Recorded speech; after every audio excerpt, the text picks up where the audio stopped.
I'm Yarrow, welcome to 23, your journey for Elementalists, Book 2, Chapter 13, Into the Woods. After stopping by the medical ward to grab Beckett, you and your friends rushed to the Wood-nymph grove deep in the forest, and arrived to find it torn apart. Oh God. Trees lay uprooted on the ground, the branches snapped and broken around them. Whispers of pain echo through the woods, filling you with despair. I know I saw Cain do this through my branching, but I hoped it wasn't real. Astra's face falls, tears fill her eyes as she takes in the destruction. Shreya hurries to her side and wraps an arm around her shoulders. There must be something we can do, some way we can help. I don't know, this seems a little big, even for us. Just then, a nearby tree groans, its trunk collapsed on the forest floor. Chunks of bark have been ripped from its body, and sap leaks out of its holes. She's hurt. If we can get her roots back in the ground, she could wither away. Well, then we don't have any time to waste. Beckett, help me clear away the debris. Beckett hobbles forward, rubbing at his temples as he squints around the clearing. Right, just give me a minute. Beckett's magic pulls the broken branches, littering the ground away, while Griffin digs out a soft patch of soft dirt. Shreya and I can lift her up, but with all that damage, I'm worried she'll snap in half. She'll just need a bit more restoration, the same type of magic we've done in Kontos's class. Well, then the two of us can handle that. Astra places her hand on the tree's trunk, channeling her magic into it. Don't worry, my friend. We're here now. We'll help you. Pull the sap out. Grow more bark. No more bark. We'll seal up these holes so you're good as new. You channel your magic into the tree's trunk, urging the broken bark to grow. Slowly it expands, sealing over the holes. I bet that feels better, doesn't it? The tree's groaning grows quieter as a soft whisper ghosts over your ears. You can barely tell she was hurt at all. Well, let's get her back on her feet. And those roots back in the ground. Air swirls around Atlas and Shreya, then lifts the tree upright before settling it gently back down. And here's a drink. I bet you're thirsty after all that. Zeph sends a stream of water into the ground. The tree slowly anchors itself, standing on its own. We did it! We saved her! But the rest of the forest... What are you doing here? Hasn't your magic hurt this forest enough? You turn to see Astra's father, chunks of bark torn from his face and arms, and the trunk of a fallen tree mere inches from him. Astra rushes to his side. Papa, we came right here after the tree showed me what Cain did. Please, sir, we want to help. If there's anything we can do... No, it is I who will protect our people. Yeah, you did a fine job. Yarrow closes his eyes, magic swirls through his branches, causing them to shake. His forehead creases, more of his bark chipping off, the magic dies out around him. Grove is too badly hurt. My magic alone isn't strong enough to fix it. The wails of trees grow louder and the forest darkens in despair. We have to keep trying. They can't heal themselves without our help. You're right. We just have to start with the nymphs here, and we'll worry about the rest. You all begin to channel your magic, and the ground around you slowly sprouts fresh grass, the green extending out to nearby trees.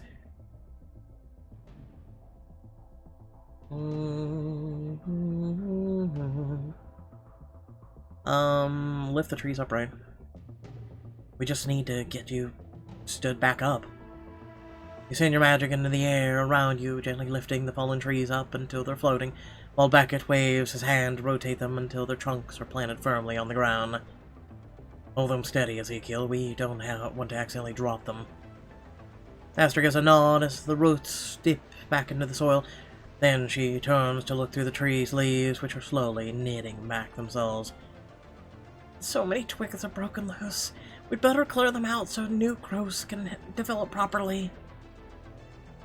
As Astra speaks, broken branches lift out of the tree foliage and float gently down to the floor, stacking neatly into a pile. The forest brightens, and light streaming in, but whispers on the wind still cry out in pain. We've helped these nymphs, but I don't think it's enough. Astra stumbles suddenly, her eyes filling with darkness as she branches. I can feel it retreat in the forest. If you combine your attuned magic with mine, I think my restoration magic couldn't reach everyone at once. Well, then we'll give you everything we've got. Your friends gather around Astra as she takes a deep breath. She digs her feet into the dirt and begins to channel. You pour all your magic into her, she closes her eyes in concentration, and the veins on her face begin to glow. We'll take the pain away, I promise. She gets her teeth, and the light grows brighter and brighter until it fills the grove. When it clears, the forest has been restored to its previous state. Astra pulls you all into a massive group hug, beaming, and not like she'd be exhausted or anything after that. We did it! We actually did it! Thank you so much! I couldn't have done this without all of you! We were just following your lead. Attuned? You? Actually? This is incredible! Yarrow looks slowly around the clearing, his eyes wide as he takes in the healed grove. Then he clears his throat and turns to Astra. Must double-check, ensure that everyone is unharmed. I'll speak to the saplings. Astra, please look to the elders. I'll be back shortly, everyone, but don't go away. The elders will want to thank you for healing them once they've had a moment to recover. After all the energy we exerted, I think we need a break anyway. We'll just wait here until you're done. Astra darts off into the woods. Your friends settle onto the forest floor. Beckett kneels down, pressing his palm to the crushed grass. Grow. The short grass immediately grows taller and thicker, coming up to your ankles. Beckett, what are you doing? Now we have to mow! Beckett turns to a twisted vine, placing a finger on it so it gently uncurls, spreading out along the forest floor, and fixing some of the smaller plants that our magic doesn't seem to have healed. You take a look around and notice plants ripped up from the ground and torn apart from the force of a strong wind. Yeah, Kane really did a number on this place. I was actually thinking we could take a walk through the nearby woods, see if we could heal the remaining damage. Since I'm still not feeling quite better, I could use your help, considering all the pain attuned have caused. It's the least we can do. Technically, they're not attuned that have done it. Kane is not an attuned. He's literally the element. Wow, Beckett, this means a lot to you. I had no idea. I want to start making up for the Wand Wars and show that we care about the future. The only way to do that is through our actions. Help Beckett repair the damage for us and impress the Wood-nymphs while you're at it. Yeah, the fact we restored their whole entire forest, nah, it doesn't impress them. Just stay here. Wood-nymphs might get angry if we go running through their woods. After all, they weren't even thrilled the first time we came to the grove. A good point. We don't want to upset them, even if we're just trying to help. You and Becca join the rest of your friends to wait for Astra to return. Eventually, Astra comes hurrying back to you all, grinning. By the look on your face, I take it everyone is alright. There's no permanent damage, and now the elders are feeling better. Thanks to your help, they want to officially meet you. Already, but I haven't even begun to figure out what to say or what to ask, or any pointers for making sure we make a good impression with the elders? You're my friends, but I'm sure they'll love you. Just be yourselves. It doesn't really work out for me. I'm apparently too harsh, rude, scary, full of teen angst. Then try not to say anything that could upset them. Remember that we care a lot about our families. And no fire magic of any kind. The elders prefer wood magic since it's close to our own kind. Guess I'd better keep my attunement secret then. It's just for one day, Shreya. And I'll be there in misery with you. Astra leads you further into the grove where her father waits. The trees seem to lean in closer as you approach. Hello everyone! I'd like you to meet my friends.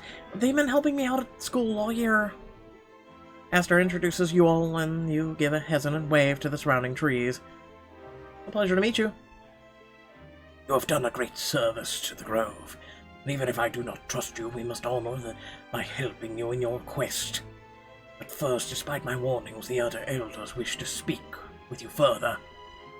Nearby tree bends a hand-like branch, placing it on the Astra's shoulder as it whispers. You want to show them...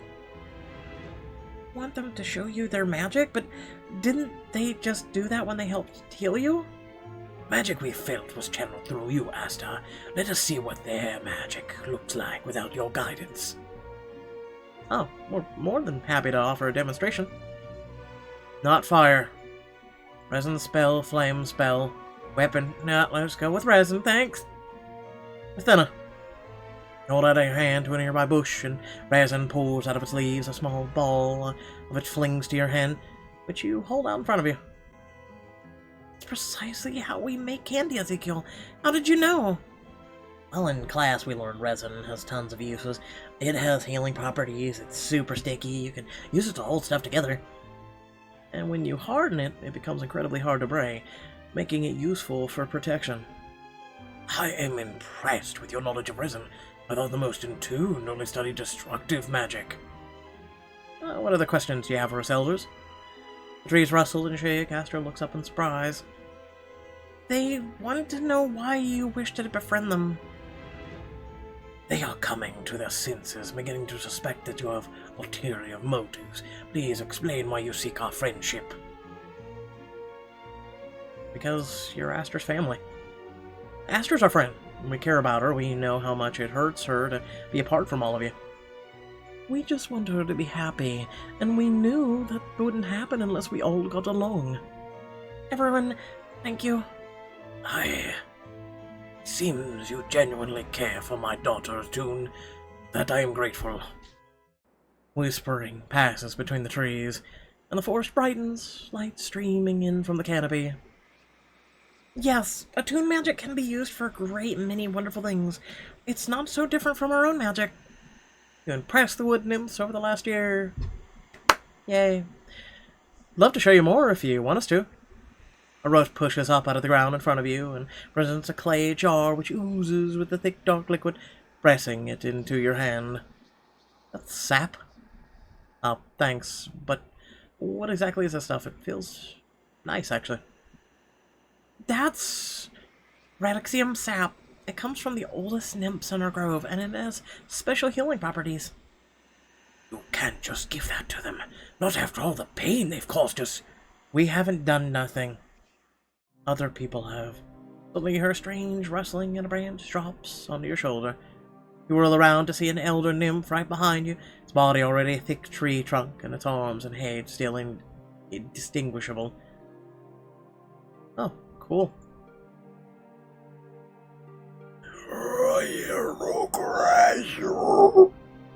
Grandfather Taxus. Taxus, really? The elder tree whispers fill the air, their branches shaking and sending leaves scattering across the forest floor. What are they saying?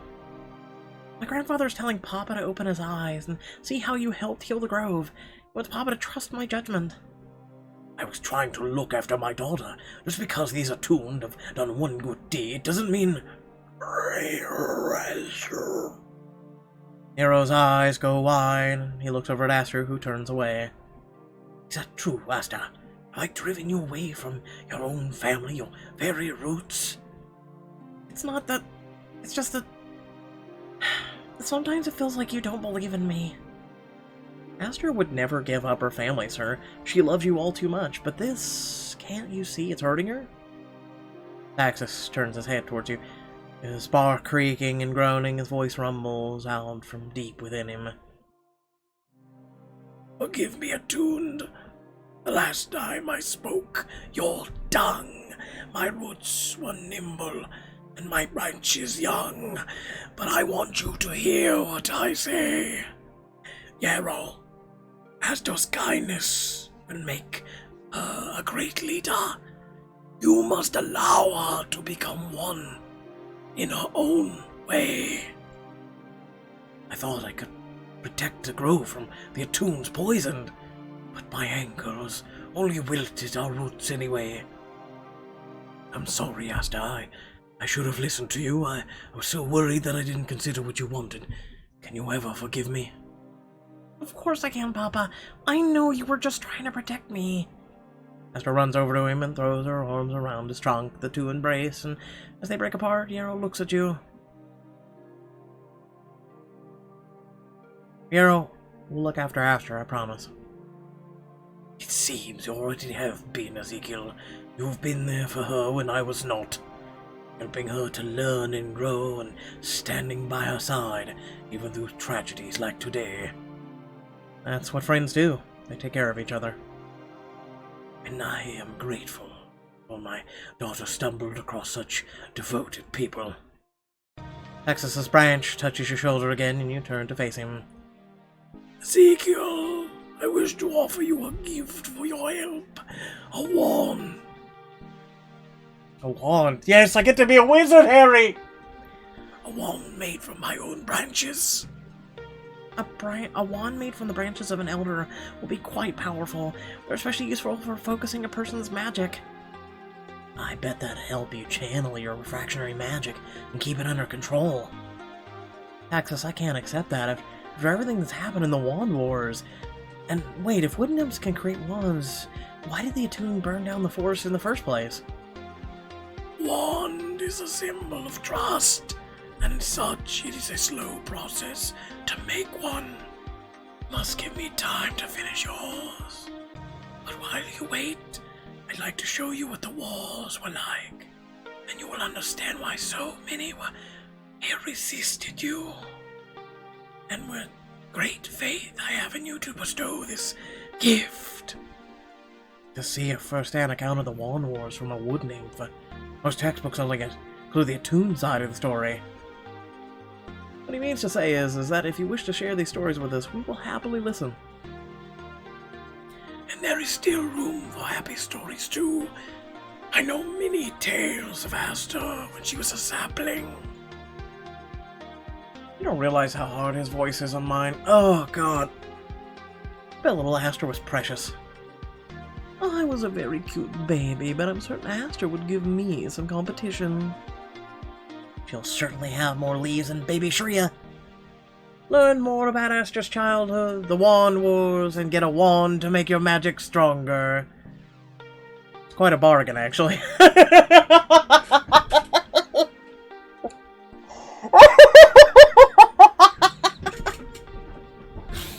Okay, I'm not gonna lie, that is actually pretty funny.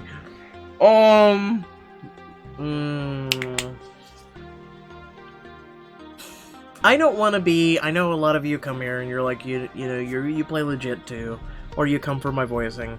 I don't want to, but I feel like this would give us too much of an unfair advantage, and I think that's the only thing that's going to deter me, from going away from it.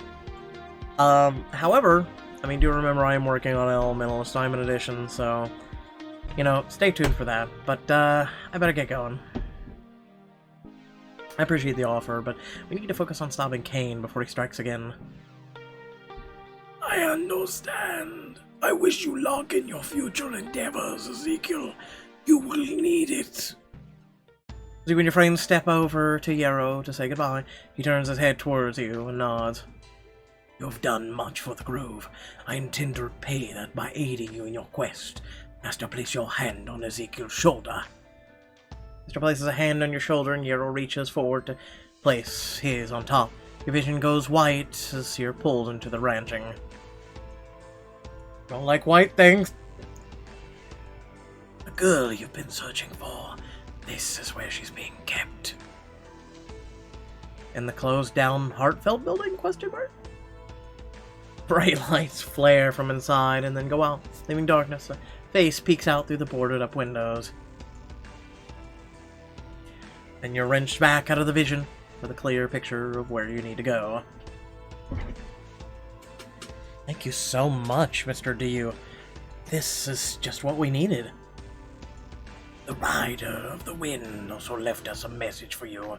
The clock is ticking. If you don't hurry, your most cherished will burn. Well, then we better get going before Kane can make another move. Thanks again for all of your help. You and your friends rush back through the forest.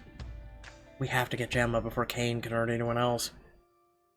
Ezekiel, why don't you use your prescience to check on her? We can't afford to show up there unprepared.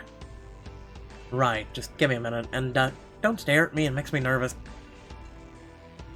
Interesting. Close your eyes, letting the rest of the world fade away as you focus. Let's see how Gemma's doing. Oh, this place looks like hell. And suddenly you're within the safe house. You spot Gemma on the floor, screaming as bright light flares off of her, filling the room. Okay, well, remember she has the power of the sun. Who are you? Don't come any closer!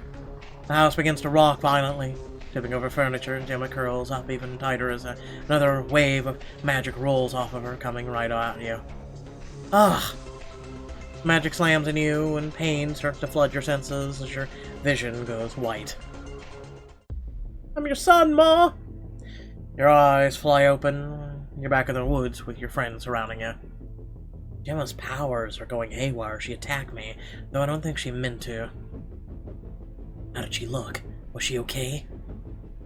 She looked hurt. She was in a lot of pain. If it's anything like what you and I went through when our magic was out of control, then we need to get to her, and quick. But what do? There's no way we'll get to her fast enough. The portal magic I used to save you earlier should work, though it will take a few minutes to get ready with this many of us. Beckett steps aside to begin casting the spell. Alice walks over to you with a stern expression on his face. Harrington said the portal will take time. Let's use that to our advantage. There's a spell you need to know before we fight Gemma.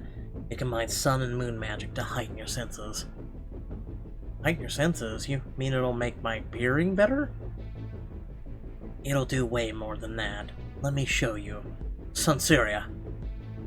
Alice claps his hand together and closes his eyes before calling out to your friends. Someone, throw a rock at me. Your friends exchange a look before Zeph bends down. He picks up a rock and hurls it at Alice. Alice whirls around and catches the rock in hand, never opening his eyes. Oh, that was so cool. Okay, if I knew that spell, Kane wouldn't have been able to sneak up on me like he did today. It'll also make it way harder for him to hit you, because you'll sense his attacks coming from a mile away. Add the sensory spell to your spellbook for a boost in upcoming battles. So basically, you've gained Ultra Instinct from Dragon Ball Super. How original, Pixelberry, how original. I know, I didn't learn the sensory, who cares? There's no time to learn a spell, Gemma needs our help now. Fair enough, just be careful.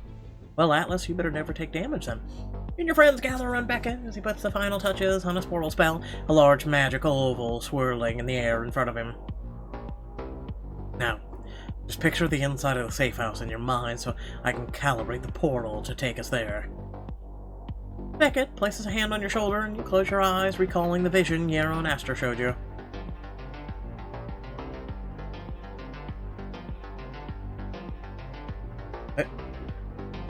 It's inside of the safe house, but sure.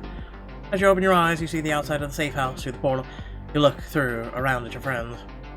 This is it, Locums Locos. Let's rescue Gemma!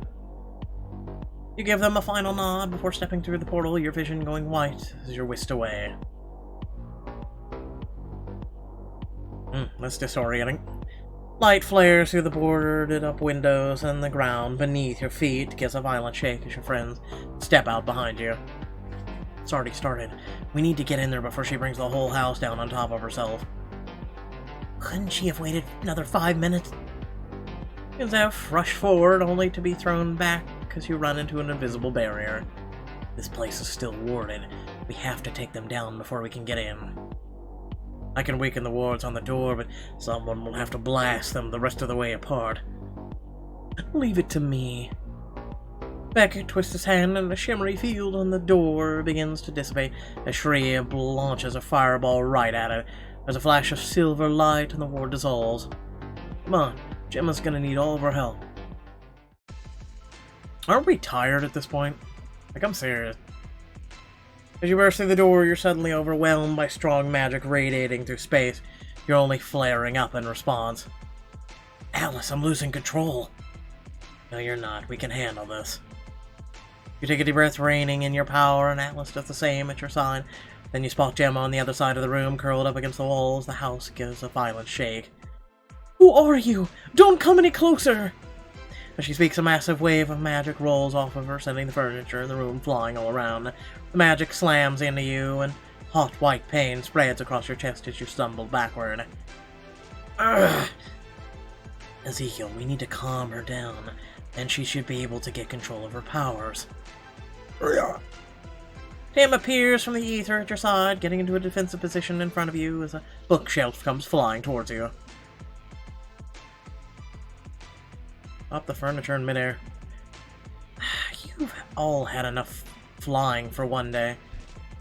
You hold up your hands and the furniture halts, floating calmly in the air. You gently lower the pieces back onto the floor. Nice one. I so didn't want to get squished by a dirty old couch. Rare. Tim belches sticky balls of sludge onto the furniture, securing it to the floor. And I don't think it's going anywhere after that. Gemma looks around, a bit of wild magic around her fading. How did you do that? Ezekiel, if we get closer to her, we might be able to suppress some of this magic. You and Atlas hurry across the room, your friends right behind you. As you approach, Gemma holds up her hands. No, I won't let you hurt me! The house begins to shake again, the ceiling above you cracks, dust filling the room. Pieces of the roof start to collapse, just missing you as they fall. We've got to get her to stop, or we're all gonna get killed. You handle that. We'll keep the roof from falling in on us. Use a full force to restrain her. Keep her from shaking the house. Tim, give me a boost. Emma, it's alright. You just need to breathe. You take a deep breath and channel your magic into the ground, quelling the constant shaking. See? You can control it, just like I did. But first, you have to calm down.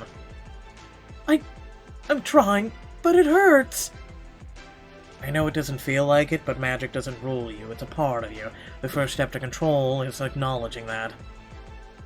Then Alice takes a step forward, slowly approaching Gemma. She shrinks back, her whole body shaking as magic swirls around her. Stay away! Hey Mom, I'm about to end your life if you don't stop it. The house rocks violently and you nearly lose your footing. Gemma curls up even tighter as another wave of magic rolls off of her and a piece of roof comes free. It drops right on top of Gemma, crushing her beneath it. Ah! Oh, Gemma. I'll get it off of her. Atlas lifts the debris off of Gemma, revealing her crumpled form. Still glowing, her arms are already starting to bruise, and there's a gash across her shoulder. It hurts! You pull the radixium sap from the wood-nymphs gave you out of your bag and dip your fingers into it. You hesitantly reach out and drip the sap over a bruise on her arm and then the gash on her shoulder. It has healing properties. It should help. Whoa! A wave of warm green magic washes over her, and the bruises slowly fade away, and the gash knits back together. I feel better! Gemma, we know what you're going through. Our powers were doing the same thing yours are. And if we can get under control, then so can you. But what do you want from me? Gemma, we're here to help. We knew that Rafe had kidnapped you, so we came here to bring you back home. He can't hurt you anymore. He'll never hurt anyone anymore. You can trust us. We've spent the last year trying to find you. You did all that for me? We're gonna get you out of here, I promise, but we can't do that until your powers stop flaring up. Gemma closes her eyes for a moment, and the magic around her fades. She slumps forward, tears in her eyes. I thought I'd never get out of here.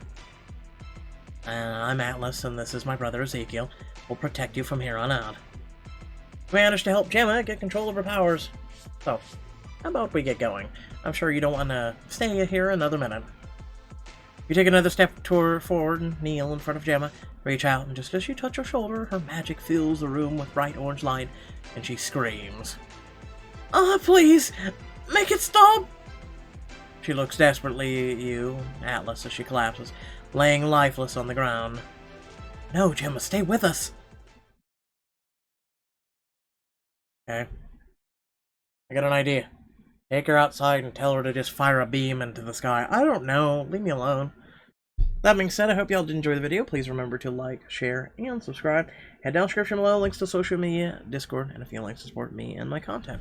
And without further ado, I hope you did enjoy today. I used quite a few diamond options in Bloodmount. Not really many here. Like I said, I didn't want to give too much of an unfair advantage because, yeah, I feel like the wand's going to really make or break this.